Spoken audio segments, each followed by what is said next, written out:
Olá, bom dia para você que decidiu começar o seu dia da melhor maneira possível, ouvindo a palavra de Deus, meditando nas Escrituras aqui conosco no Vida Devocional. Aqui é a IPP-TV, a sua TV missionária.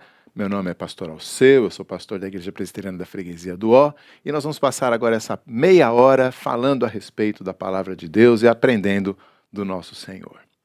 Mas eu queria te convidar a entrar aí no nosso chat e colocar o seu pedido de oração. Ao final do programa, daqui a meia horinha, nós vamos orar e o seu pedido de oração estando aí, nós vamos incluir você na nossa oração, colocando os seus pedidos, o seu clamor, a sua súplica diante do trono da graça do nosso Deus, com a certeza, a convicção que em nome de Jesus Ele vai nos ouvir. Tá bom? Então, quero te convidar a colocar aí o seu pedido de oração, e não apenas eu, mas toda a nossa audiência e todos os irmãos e irmãs que estão nos assistindo, estaremos orando juntos pela sua vida e pelo seu clamor, né? Nos unindo a você no seu clamor, tá bom? Então, entre aí e coloque o seu pedido de oração.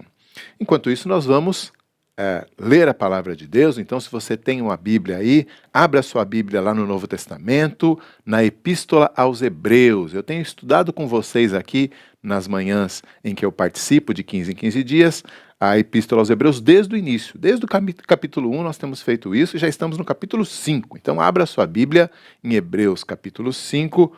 Nós vamos ler do versículo 11 até o comecinho do capítulo 6 aí.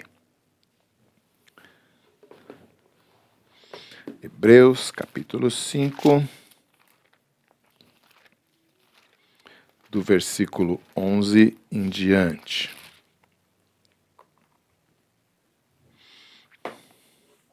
Até o capítulo 6, no versículo 3.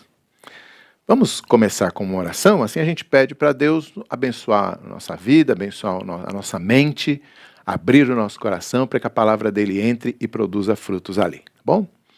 Baixe sua cabeça, vamos orar. Pai Santo e Eterno, queremos começar esse dia ouvindo a Tua palavra, Senhor, e sendo guiados e instruídos por ela. E te pedimos então que o Senhor abra o nosso coração, que o Senhor abra a nossa mente, que o Senhor nos esclareça, Pai, para que nós possamos ser instruídos, consolados, confortados e dirigidos pelo Senhor, ó Deus. Abençoa cada um dos irmãos e irmãs que estão nos assistindo nesse momento, seja ao vivo, seja depois nas repetições, mas que cada um possa estar preparado para ouvir o Senhor e guardar a Tua palavra no coração. Abençoa-nos nisso, oramos em nome de Jesus. Amém. Amém. Já está com a Bíblia aberta? Vamos fazer a nossa leitura então, Hebreus 5, do 11 até o 6:3. Diz assim: A esse respeito temos muitas coisas que dizer e difíceis de explicar, porquanto vos tendes tornado tardios em ouvir. Pois com efeito, quando devíeis ser mestres, atendendo ao tempo decorrido, tendes novamente necessidades de alguém que vos ensine de novo quais são os princípios elementares dos oráculos de Deus. Assim vos tornastes como necessitados de leite e não de alimento sólido. Ora, todo aquele que se alimenta de leite é inexperiente na palavra da justiça, porque é criança. Mas o alimento sólido é para os adultos, para aqueles que pela prática têm as suas faculdades exercitadas para discernir não somente o bem, mas também o mal. Por isso, pondo de parte os princípios elementares da doutrina de Cristo, deixemo-nos levar para o que é perfeito, não lançando de novo a base do arrependimento de obras mortas, da fé em Deus, o ensino de batismos e da imposição de mãos, da ressurreição dos mortos e do juízo eterno. Isso faremos, se Deus permitir. Quem tem criança em casa sabe, né? Seja filho, sobrinho, neto, a primeira infância é encantadora. A criança fala errado as suas primeiras palavrinhas e todo mundo acha lindo. Ela tropeça ao dar os primeiros passos e todo mundo acha uma graça. A mamãe posta vídeo da criança se sujando com a mamadeira, se lambuzando com a papinha e todo mundo curte e comenta, né? Então a primeira infância tem esses encantos, mas não tem a mínima graça ver um adulto que não consegue, por exemplo, falar direito, ou andar, ou se alimentar, né? Sozinho. Alguma coisa não está certa se a gente vê essas mesmas características tão bonitinhas numa criança, num adulto. E na vida espiritual também há essa correlação. Nós passamos por diferentes etapas e também se espera que nós possamos avançar, que o crente em Jesus avance, amadureça, se aperfeiçoe, se santifique, se aprofunde. É sobre isso que o nosso autor está falando. Então, o capítulo 5, que nós vimos 15 dias atrás, ele discute aquele interessante tópico de comparar Cristo com o sacerdote Melquisedeque, né, lá de Gênesis, e ele afirma que Jesus é um sacerdote à moda, à ordem de Melquisedeque. Só que quando nós esperaríamos que ele fosse explicar o que isso significa, ele faz uma pausa e nos surpreende agora com uma sessão de advertência, né? Como vocês viram aí na nossa leitura, é uma sessão em que ele faz alertas, advertências, uma sessão de exortação aos seus leitores. Ele vai retomar o assunto do sacerdote, Melquisedeque e tudo mais à frente, né? No capítulo 7 ele vai retomar isso, mas aqui nesse momento, então, ele abre um parêntese para falar a respeito do que ele esperava dos seus leitores e que não tinha tido essa experiência, né? Então, sem rodeios, no versículo 11, ele diz literalmente que há muitas coisas a ensinar sobre a obra intercessória do Salvador, mas infelizmente os seus leitores não estavam preparados para isso. Eles tinham se tornado tardios em ouvir. Uma outra tradução diz, vocês são preguiçosos. Então, é uma bronca mesmo que ele está dando, né? E é claro que isso não tem nada a ver com uma deficiência auditiva, né? Mas uma indisposição para aprender. Não é que eles não ouvem ou não têm capacidade de entender, eles têm uma indisposição para aprender. Então, ele descreve essa situação com duas frases que demonstram a sua frustração com a falta de progresso espiritual dos seus leitores hebreus, aí nos versículos 12 e 13, né? Nos quais, do capítulo 5, nos quais ele diz assim: vocês já deveriam ser professores, mas voltaram a ser alunos. Vocês já deveriam ser adultos, mas voltaram a ser criancinhas que mamam leite. É claro que nem todo crente precisa ser um pregador, um professor de teologia ou mesmo de escola dominical. É claro também que há passagens da Bíblia e tópicos da doutrina cristã que até mesmo cristãos treinados como um pastor podem ter dificuldade de compreender. Isso é normal. O problema, né, como diz aí o versículo 12, é que aqueles crentes hebreus estavam precisando reaprender os princípios elementares da palavra de Deus. É como se eles fossem adultos pedindo uma madeira. Né? Então, o alimento sólido que é próprio para adultos, né, como ele diz no versículo 14 aí, representa esse avanço no conhecimento de Deus, mas os leitores tinham parado ali no leitinho, né, na superficialidade, naquilo que não tinha profundidade. Mas aqui não se engane, viu? O autor deixa claro que a maturidade espiritual também não tem a ver com o simples tempo decorrido. Então, não é que ele está dizendo que eles tinham que ter mais tempo, né, ou que pelo tempo que eles tinham já deveriam ser maduros. Na verdade, é exatamente esse o problema, que eles já tinham muito tempo de casa, né, muito tempo de igreja, muito tempo de banco de igreja, mas não tinham amadurecido. Então, o amadurecimento não tem a ver com o tempo necessariamente, né? Os adultos espirituais, os adultos na vida cristã, não são aqueles que têm muito tempo na igreja, mas são aqueles que, diz o nosso texto, pela prática, né? Ele fala aí da prática, ele fala de ser treinado para discernir o bem e o mal, né? No versículo 14. Essa palavra traduzida aí por exercitados, né? Que tem as suas faculdades exercitadas no versículo 14, essa palavra é a palavra ginazo, né, da onde nós temos a palavra ginásio na nossa língua, né, e que originalmente eram aqueles ambientes, aqueles locais públicos lá da Grécia Antiga, onde os atletas se exercitavam e disputavam as suas competições. né? Então, é um ginásio. Ele está dizendo assim, ó, vocês parecem que vocês não foram para o ginásio, né? Vocês não se exercitaram. Então, o cristão maduro é aquele que se exercita, que põe em prática o ensino bíblico e a doutrina cristã em sua própria vida.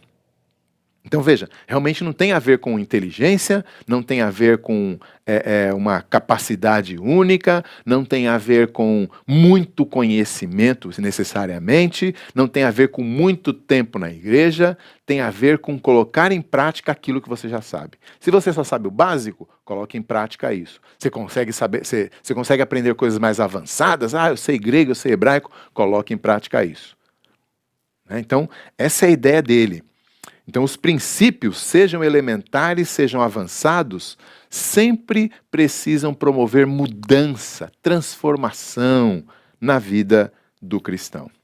É isso que determina a maturidade cristã. E só aqueles que são maduros têm realmente condições de receber um ensino mais profundo. Esse é o argumento do nosso autor. É como se ele dissesse assim, olha, não dá nem para avançar para a próxima etapa porque vocês ainda não fecharam a primeira. Ah, como é que a gente fecha a primeira etapa? Pratiquem o ensino da primeira etapa. Aí a gente avança para a segunda, vocês praticam o da segunda também. Mas enquanto vocês ficarem apenas sabendo, mas não praticando, é complicado avançar para a próxima etapa. Até porque somente os maduros já entenderam que esse ensino, o ensino bíblico, o ensino cristão, não deve ser recebido como uma curiosidade intelectual, nem pode ser também motivo para soberba intelectual, porque esse é um problema, essa é uma questão, né? Aqueles que são imaturos, quando recebem ensinos mais profundos, mais avançados, se ensoberbecem. Eles nem praticam e ainda se ensoberbecem. Então, não. Os maduros desejam o ensino como fonte de vida, como fonte de transformação. E se eles já começaram a sua transformação com aquilo que sabiam, quando eles avançam para novos conhecimentos, é para se transformarem mais, é para mudarem mais, é para mudarem a sua própria vida e a vida daqueles que estão ao seu redor. Esse não é um ensino inovador do nosso autor aqui na Carta aos Hebreus. Se você se lembra, Jesus, no seu Sermão do Monte, fala disso pelo menos umas 3 vezes. Lá no final do sermão, ele diz assim, olha, como é que vocês vão identificar os falsos profetas? São aqueles que não têm fruto em sua vida. Tem pessoas que dizem Senhor, Senhor, mas não entrarão no reino dos céus porque não obedecem à vontade do Pai. O discípulo sábio é aquele que ouve as minhas palavras e as põe em prática. Então, lá no Sermão do Monte, Jesus falava isso, lá em Mateus 7, né? Quando nós vemos a doutrina cristã como mera informação a ser compreendida, nós permanecemos espiritualmente imaturos. E mesmo que aprendemos doutrinas avançadíssimas, né, ainda assim somos imaturos, né? Somos adultos tomando mamadeira. Porque não praticamos, não colocamos em prática, não exercitamos. Inclusive, esse é um engano muito comum em muitas igrejas e muitas famílias cristãs também. Nós ensinamos uma série de doutrinas para as crianças e verificamos se elas compreenderam corretamente essas doutrinas. Mas, ainda que esse primeiro passo seja imprescindível, compreender, né, fundamentar a fé no conhecimento da Bíblia, no conhecimento da doutrina, no conhecimento de Deus, mas isso não é tudo. E não podemos passar a imagem para os nossos filhos de que isso é tudo, entender algumas doutrinas. Não basta entender e nem mesmo consentir, ou seja, dar aceitação para certas verdades. O nosso autor está nos dizendo que é preciso que essas verdades compreendidas modelem os nossos valores, transformem o nosso estilo de vida, nossa conversação, determinem nossas amizades, a pessoa que nós escolheremos para casar, como nós vamos nos relacionar com ela e assim por diante. Precisamos então ensinar nossos filhos. E o mesmo princípio aqui se aplica aos novos convertidos, né, aqueles que se achegam às nossas igrejas. Precisamos ensinar os novatos, né, os novinhos, que a Escritura nos foi dada para nos educar na justiça, como diz o apóstolo Paulo lá na segunda carta a Timóteo, né, para nos aperfeiçoar em toda boa obra. Então ela deve ser entendida, deve ser crida, deve ser exercitada, deve ser praticada. Eu sei que às vezes temos o problema oposto a esse, né? A pessoa que diz assim: ah, pastor, para mim ser cristão não é doutrina, é vida, né? Mas essa dicotomia, ou seja, essa divisão, não é bíblica. A vida cristã não consegue ser vivida, não pode ser vivida sem a doutrina cristã. E a doutrina cristã não é devidamente compreendida se ela não é vivida. Ambas se complementam e não devem, não podem ser separadas, porque o Senhor Jesus não as separava, os apóstolos não as separavam e a Bíblia não permite que nós as separemos. Doutrina e vida, uma alimenta a outra. E de fato os hebreus falharam por não praticarem o que já tinham aprendido, né? Que ele chama aqui de fundamentos, né? De coisas elementares. Para o nosso autor, então, um cristão que acha que sabe tanto de teologia e experimenta tão pouca mudança em sua vida é como um adulto que ainda não saiu das fraldas e nem largou da mamadeira. É algo bem triste. Mas o que o cristão imaturo precisa não é menos doutrina, e menos doutrina e mais ação, por exemplo, né? Não. O nosso autor diz aí no versículo 12 que eles precisavam que alguém lhes ensinasse novamente os princípios elementares da palavra de Deus, né? Então a deficiência em pôr em prática o ensino bíblico revela que, na verdade, ainda não aprendemos como deveríamos.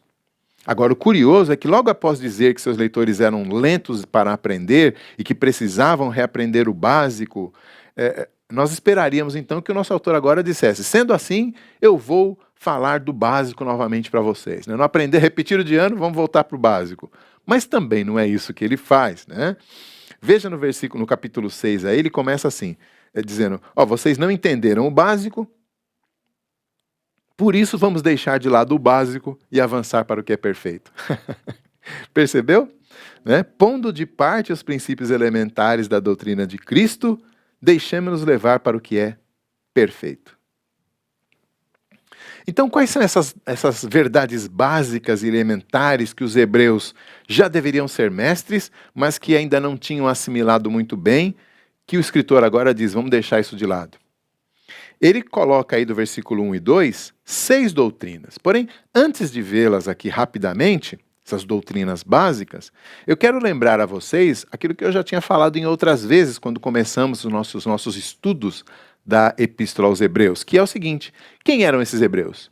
Eram cristãos que tinham vindo do judaísmo, eles eram judeus de tradição, de história, de família, de cultura, e tinham se convertido a Cristo. Mas agora estavam enfrentando dificuldades e pensavam em voltar ao judaísmo, porque eles diziam: é mais ou menos a mesma coisa, a mesma escritura, o mesmo Deus, os mesmos patriarcas, os mesmos.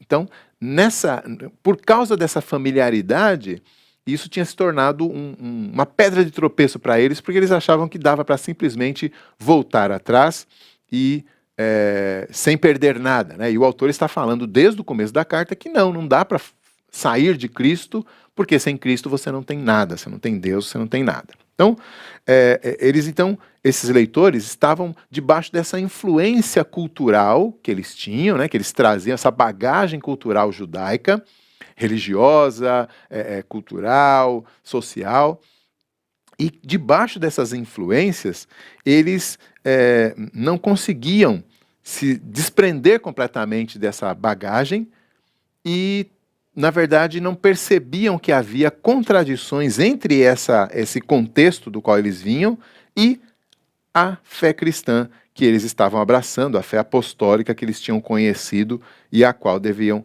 obediência agora, né? Então, é sobre essa influência judaica que o autor vai falar agora como fundamentos, né? Como coisas elementares, básicas. Então vejamos aí a lista que ele traz. Em primeiro lugar, né, no versículo 2 do capítulo 6, ele fala no finalzinho do capítulo 6, versículo 1, ele começa a lista dele dizendo: arrependimento de obras mortas e fé em Deus. Claro que arrependimento e fé fazem parte da fé cristã, mas ele está falando aqui de algumas seitas judaicas da época, como os essênios, que são bastante famosos, que chamavam as pessoas para o arrependimento, né, no sentido de abandonar os seus maus caminhos e seguir pelos caminhos da justiça. Naquele modelo do Salmo 1, né, há o caminho do homem justo, há o caminho do homem mau. Né? João Batista, por exemplo, era alguém assim, né, que batizava nesse sentido. E fé em Deus, no judaísmo, também existia. Só que se ela for nos moldes do judaísmo, ela é completamente insuficiente, porque não crê em Jesus como mediador, e sem Jesus nós não nos achegamos a Deus. Né? Não basta crer em Deus, é necessário crer em Cristo. Ele também fala de ensino de batismos e imposição de mãos, né? Então, claro, no cristianismo nós também temos o batismo, mas note que aqui está no plural. Então, provavelmente ele está falando aqui de batismos, porque a mesma palavra batismo era usada no judaísmo para falar das lavagens cerimoniais, né? Aquelas parecidas lá que existem lá no livro de Levítico, né? Vocês devem se lembrar que lá em Marcos 7, o evangelista nos fala, né, há uma disputa lá entre os fariseus e Jesus, e os fariseus reclamavam que os discípulos não lavavam as mãos, né? E aí o evangelista, na hora de comer, né? E aí o evangelista nos explica lá no capítulo 7 que os judeus eram assim, eles não voltavam da rua sem lavar as mãos, não tocavam certas coisas sem se lavar, lavavam utensílios, lavavam camas, lavavam tudo quanto é coisa. A palavra lá é batismo. Né, batismos. Então, a ideia aqui, provavelmente, é disso que ele está falando, desses rituais de lavagem, todos que haviam no judaísmo e que os leitores ainda não haviam percebido, né, a diferença que estava ali na fé cristã. Ele fala de imposição de mãos também, provavelmente com a ideia de, como havia no judaísmo, né, aquela imposição de mãos para transferir autoridade para alguém, né? Então, essas coisas que eles traziam da sua fé antiga. Ele fala de ressurreição dos mortos e juízo eterno, também são coisas que pertencem à fé cristã, mas provavelmente ele estava falando no sentido judaico, né? O judaísmo sempre viu Deus como juiz de toda a terra, os profetas falam disso, né? E os fariseus, por exemplo, acreditavam na ressurreição dos mortos e no juízo final. Então, ele provavelmente está falando do seguinte, olha, essas doutrinas que vocês se apegaram aí e tal, e que vocês estão confortáveis com elas, vocês estão confortáveis com essas doutrinas porque elas pertencem ao básico da fé cristã, mas vocês estão apegados a elas porque elas pertencem também ao seu antigo contexto. Mas se vocês compreendessem mesmo a sua nova fé, vocês perceberiam que vocês têm que avançar. Não é esse batismo de que estamos falando, não é essa ressurreição dos mortos que estamos falando, não é esse juízo final que estamos falando, não é essa fé em Deus que estamos falando, não é esse arrependimento que estamos falando.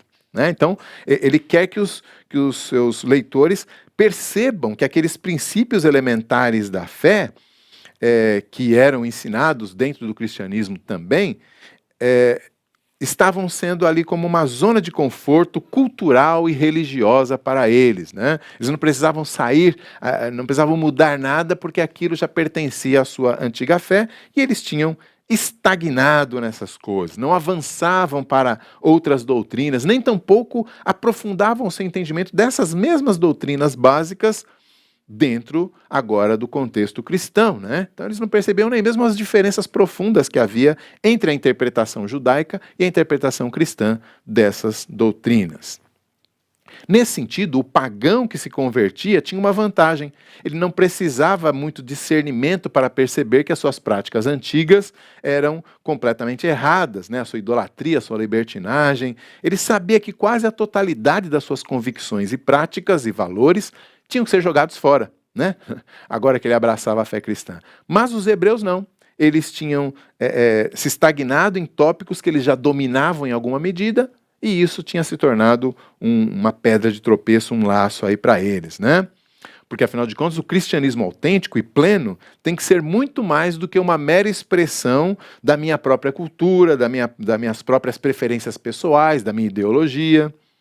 Nós vemos isso de uma maneira grosseira hoje em dia no sincretismo entre práticas e crenças, por exemplo, das religiões africanas com o catolicismo e com o neopentecostalismo também. Então tem lavagem de escadaria, e as lavagens, né? Tem sessão de descarrego, né? E o resultado dessa acomodação é sempre um arremedo de cristianismo que fica muito debilitado, muito indefinido, descaracterizado, né? Deformado, por causa dessa acomodação. Mas pense em outro sentido, pense, por exemplo, em jovens que amam música, tocam algum instrumento, cantam, daí entram para a igreja e rapidamente são colocados para exercer o seu dom, se tornam dirigentes de louvor, né? Alguns até vão chamar de levitas, né? Muitas vezes sem nunca se aprofundarem na sua compreensão do que é o culto, do que é a adoração comunitária, de qual a função da música na liturgia. São dirigentes imaturos, então só podem conduzir a igreja também à imaturidade. Olha o perigo. Ou note quando a igreja encampa de tal maneira algumas pautas políticas do momento que aqueles que já abraçavam aquelas ideias antes de se converterem se juntam à igreja, mas jamais avançam ou se aprofundam de verdade nas doutrinas cristãs. Ficam só naquilo que já lhes era confortável, familiar. Né? Pense, por exemplo, em alguém que é apaixonado por movimentos de justiça social e que se converte e passa a combater a injustiça até mesmo usando um jargão cristão, mas sem se aprofundar numa fundamentação bíblica real para as suas ações, para a sua indignação. Né? Então, o problema do homem é a injustiça social e não o pecado. Então, ele não se aprofunda, ele fica nas doutrinas básicas, naquilo que elas são comuns àquilo que ele já pensava, sem exercê-las sem praticá-las de maneira efetivamente bíblica, né? Ou do outro lado, pense em alguém que já era conservador pela sua criação, pelos seus valores, já se indignava com a imoralidade sexual dos nossos dias, por exemplo, e então ele se torna um crente e passa a atacar a pornografia, o aborto, o homossexualismo, mas ele faz isso a partir da sua raiva e não a partir do desejo pela santificação e para que Deus seja glorificado na santidade. Então, é outro também que está, apesar do seu ativismo, tanto de um lado quanto do outro, em cada um desses exemplos que eu dei, ativismo, mas sem se aprofundar. Um ativismo, portanto, imaturo. Né? É como um adulto brincando com os brinquedos lá de criança, né? Sendo que há coisas mais profundas para ele avançar. Né? Então, em cada um desses casos, teremos a igreja sendo imatura, atuante, né, em determinada área, mas sem nunca se aprofundar, sem nunca amadurecer nos fundamentos bíblicos para aquela atuação, para aquela situação, ficando confortável, né, naquela superficialidade, naquela imaturidade, sem avançar, como diz o nosso autor, para o que é perfeito. E o que é perfeito? Aí fica para daqui a 15 dias, né? Nós vamos continuar o nosso texto, mas na verdade o tema do livro todo, o tema da carta toda é: olhe para Cristo. Então já fica aí o spoiler, né? O que é o perfeito? O perfeito é Jesus, é Ele. E nele é que nós conseguimos amadurecer cada uma das áreas da nossa vida e do nosso agir como cristãos.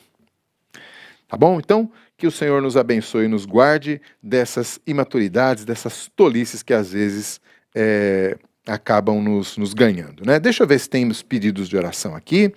Tem sim, a Valdineia pedindo pela família, saúde da irmã, a Helenice também pedindo pela família, a Karina pedindo por pessoas que estão doentes e em desespero, né? Muitas pessoas pedindo por família. Então aí, deixe-me ver aqui se temos mais pedidos no outro canal.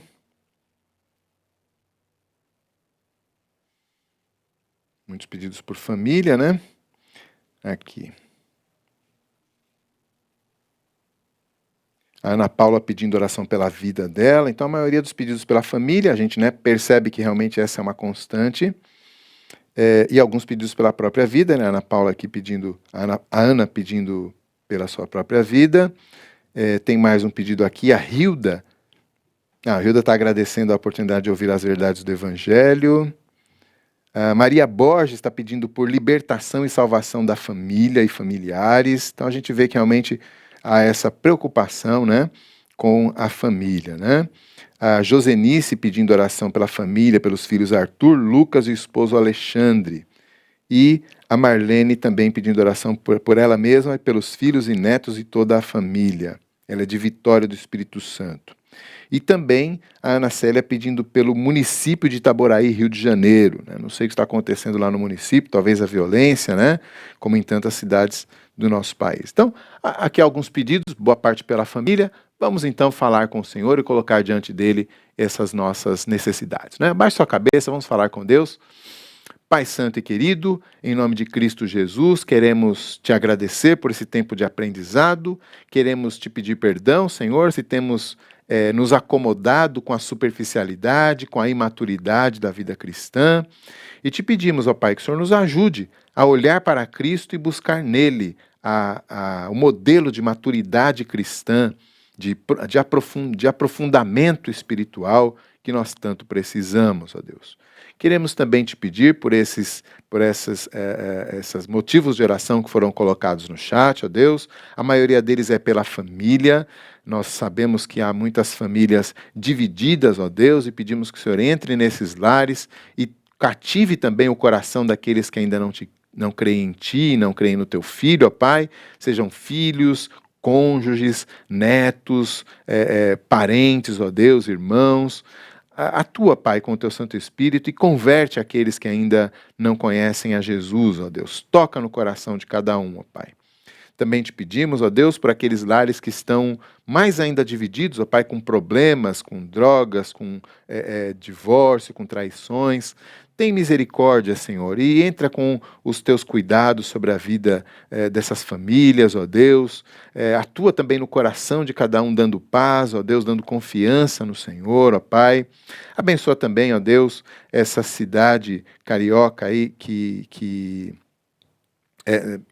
pela qual foi feito o pedido de oração, ó Deus. Nós não sabemos a situação, mas que o Senhor também possa trazer paz. A Tua palavra nos diz para orarmos pela paz na cidade, e estamos pedindo por essa cidade e por tantas outras cidades no nosso país que estão passando por grandes dificuldades, Pai. Lembramos também, ó Deus, da quantidade de desempregados, de pessoas passando necessidades materiais em nosso país no momento, ó Deus, e pedimos que o Senhor nos dê um tempo de prosperidade, que o Senhor nos dê um tempo de alívio, Senhor, que o Senhor reverta essa situação tão terrível que tantas famílias estão passando, Senhor.